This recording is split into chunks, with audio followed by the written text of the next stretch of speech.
We talk about how can you disable this sign or know how you can do that on your Audiomack app. We go to figure out the solution or know how you can do that on your app.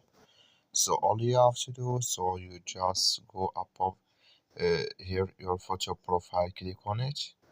So when you just click here on your photo profile, sorry, it's when you click on it here on your photo profile, it's going to take you to this list.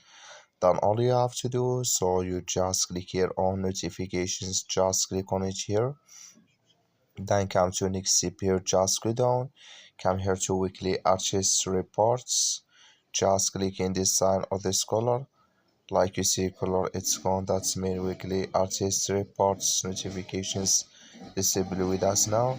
That's all you have to do. That's all. Thank you for watching. Don't forget to support us by liking and subscribe.